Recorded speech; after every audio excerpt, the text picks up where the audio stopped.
دوستو، آپ ابلیس کے بارے میں تو جانتے ہی ہوں گے، جو انسان کا سب سے بڑا دشمن مانا جاتا ہے۔ ابلیس وہ کافر ہے جس نے اپنے تمام ساتھیوں کو اس کام پر لگا رکھا ہے کہ وہ آدم کی اولاد کو قیامت کے دن ناکام کر دے۔ ویسے تو ابلیس کے ساتھی اس شیطان کا پورا ساتھ دیتے آئے ہیں، لیکن ایک شیطان ایسا بھی تھا جس نے بغاوت کا راستہ چن لیا۔ تو آج کی اس ویڈیو میں ہم یہی جانیں گے کہ وہ کون سا شیطان تھا جو ابلیس سے منہ موڑ کر ایمان لے آیا تھا۔ اس کا ابلیس سے کیا رشتہ تھا؟ اس شیطانی جن کی حضور نبی کریم صلی اللہ علیہ وآلہ وسلم سے ملاقات میں کیا بات چیت ہوئی، اور آج وہ شیطان کہاں ہے؟ یہ یقیناً آج کی ویڈیو بھی آپ کے نالج میں بے حد اضافے کا باعث بننے والی ہے۔ آپ سے اتنی سی گزارش ہے کہ اس قیمتی اور معلوماتی ویڈیو کو خود بھی شروع سے لے کر آخر تک ضرور دیکھیے گا اور اپنے دوستوں کے ساتھ بھی شیئر ضرور کیجیے گا۔ ناظرین گرامی، یہ دنیا ایک انتہائی حیرت انگیز جگہ ہے۔ یہاں کسی نیک کے گھر گناہگار کا پیدا ہونا یا کسی گناہگار کے گھر نیک انسان کی پیدائش کوئی حیرانگی کی بات نہیں ہے۔ ایسی ہی دو مثالوں کا ذکر اللہ پاک نے قرآن پاک میں کیا ہے، جن کے مطابق حضرت نوح علیہ السلام اور حضرت لوط علیہ السلام کی بیویاں اللہ کے دو عظیم انبیاء کے ساتھ رہ کر بھی کافر و گمراہ رہی، جبکہ دوسری طرف تاریخ کے سب سے بڑے کافر یعنی فرعون کی بیوی حضرت آسیہ علیہ السلام کا شمار جنت کی سب سے افضل ترین خواتین میں کیا جاتا ہے۔ بالکل ایسی ہی ایک مثال ابلیس کے پوتے حاما کی بھی ہے۔ وہی ابلیس اس کائنات میں ہونے والے تمام تر گناہوں کا سردار مانا جاتا ہے۔ ابلیس ہی وہ بدبخت ہے جو انسان کو نہ صرف گناہ کی دعوت دیتا ہے بلکہ انہیں دنیا اور آخرت میں تباہ کرنے میں بھی ایک اہم کردار ادا کرتا ہے۔ لیکن اسی بدبخت کا ایک پوتا بھی ہے جو حاما کے نام سے جانا جاتا ہے۔ جیسا کہ اللہ پاک نے ہم انسانوں کو مٹی اور جناتوں کو آگ سے پیدا کیا، اور انہی جنات میں ایک جن ابلیس بھی تھا جس نے حضرت آدم علیہ السلام کو نہ صرف سجدہ کرنے سے انکار کیا تھا بلکہ قیامت تک آدم علیہ السلام کی نسل کو گمراہ کرنے کی بھی قسم اٹھائی تھی، اور اسی وجہ سے اسے قیامت کے دن ایسی دردناک سزا دی جائے گی کہ لوگ خوف سے کانپ اٹھیں گے۔ ابلیس کی ناپاک حرکتوں کی وجہ سے انسان اور ابلیس کے درمیان تاریخی جنگ آج تک چلتی آ رہی ہے۔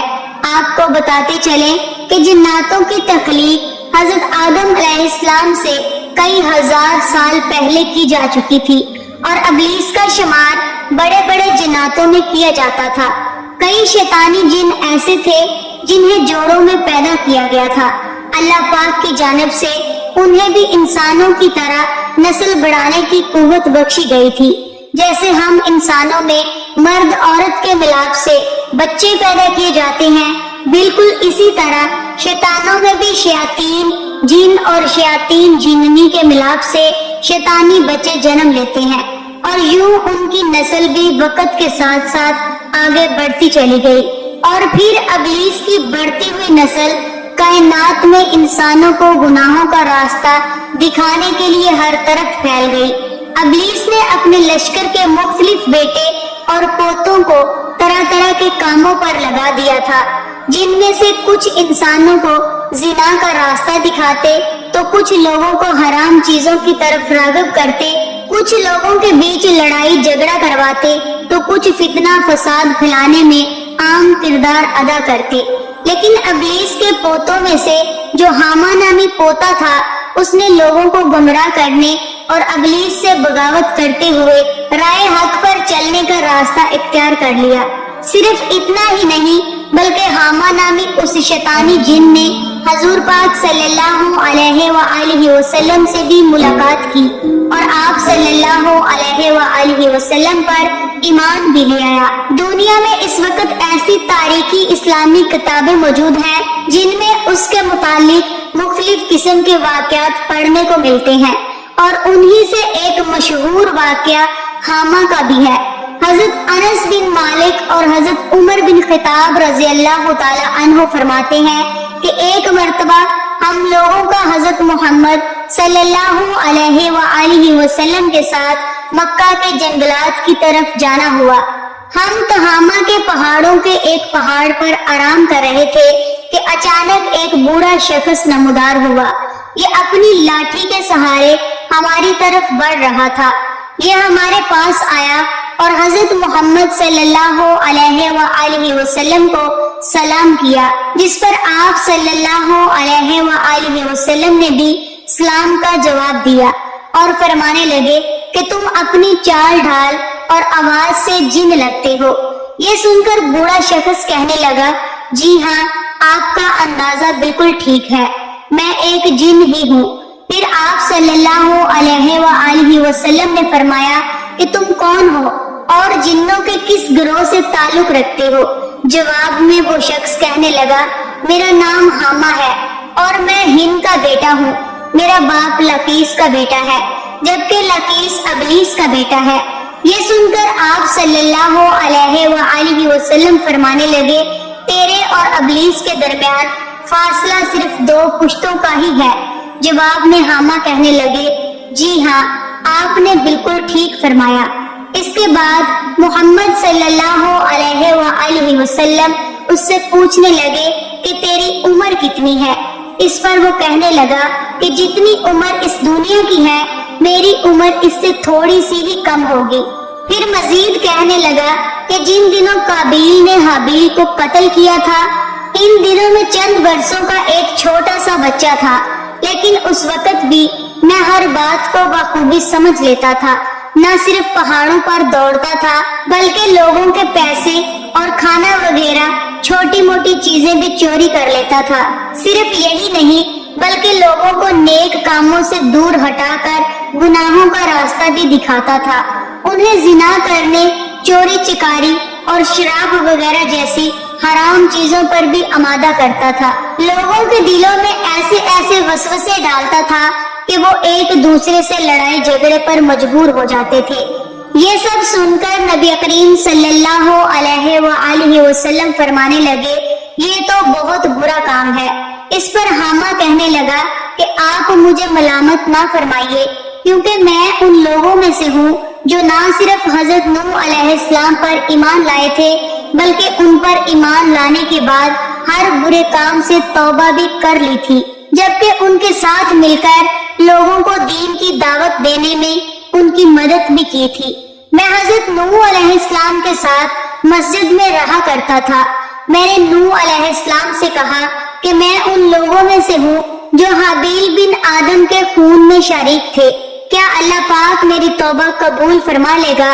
حضرت نوح علیہ السلام نے فرمایا تھا کہ جو علم مجھے اللہ تعالیٰ نے عطا کیا ہے، اس کے بعد بندہ جتنا بھی گناہگار ہو، اگر وہ سچے دل سے توبہ کرے کہ آئندہ ہر گناہ والا کام کرنے سے دور رہے گا، تو اللہ پاک اس شخص کی توبہ ضرور قبول فرماتا ہے اور اس کے پچھلے سارے گناہ معاف کر دیے جاتے ہیں۔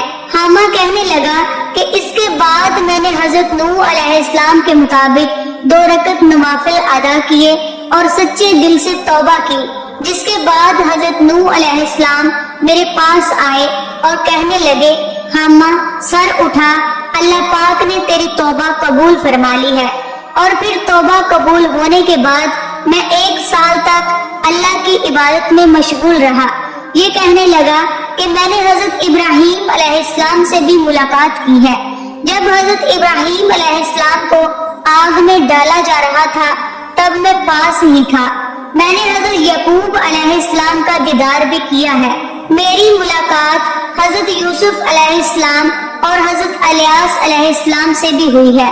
جب یوسف علیہ السلام کو ان کے بھائی کنویں میں ڈال رہے تھے تب میں ان کے پاس تھا۔ میں یوسف علیہ السلام سے پہلے ہی اس کنویں میں پہنچ گیا تھا۔ میں حضرت ہود علیہ السلام کے ساتھ بھی اس وقت موجود تھا جب وہ لوگوں کو تبلیغ کیا کرتے تھے۔ صرف اتنا ہی نہیں بلکہ میں تو حضرت موسیٰ علیہ السلام سے بھی مل چکا ہوں، جبکہ مجھے موسیٰ علیہ السلام سے تورات کا علم حاصل کرنے کا بھی شرف حاصل ہے۔ حضرت موسیٰ علیہ السلام نے مجھے فرمایا تھا کہ جب تم حضرت عیسیٰ علیہ السلام سے ملو تو انہیں میرا سلام پیش کرنا۔ جب میں نے حضرت عیسیٰ علیہ السلام کو حضرت موسیٰ علیہ السلام کا سلام پیش کیا تو حضرت عیسیٰ علیہ السلام مجھ سے کہنے لگے، تم میرا سلام رسول کریم صلی اللہ علیہ وآلہ وسلم کی بارگاہ میں پیش کرنا۔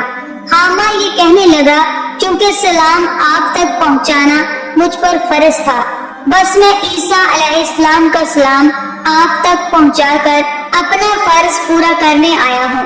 رسول کریم صلی اللہ علیہ وآلہ وسلم نے جب یہ سنا تو آپ صلی اللہ علیہ وآلہ وسلم کی آنکھوں سے آنسو بہنا شروع ہو گئے اور فرمانے لگے کہ عیسیٰ علیہ السلام پر سلام ہو، اور اے حامہ یہ فرض پورا کرنے کی وجہ سے تجھ پر بھی سلام ہو۔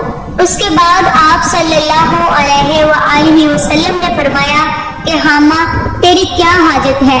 کہنے لگا کہ حضرت موسیٰ علیہ السلام نے مجھے تورات اور حضرت عیسیٰ علیہ السلام نے انجیل سکھائی تھی، بس آپ صلی اللہ علیہ وآلہ وسلم مجھے قرآن مجید سکھا دیجئے۔ چنانچہ حضور اکرم صلی اللہ علیہ وآلہ وسلم نے حامہ جن کو قرآن کی تعلیم سکھائی اور اسے 10 سورتیں بھی سکھائیں، اور فرمانے لگے کہ ہاں تمہیں جب بھی کوئی حاجت ہو تو میرے پاس چلے آنا اور ہم سے ملاقات نہ چھوڑنا۔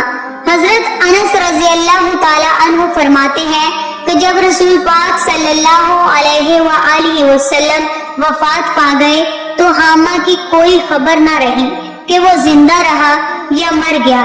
جی تو معزز دوستو، یہ تھی ہماری آج کی ویڈیو پسند آئے تو اس کو لائک ضرور کیجیے گا۔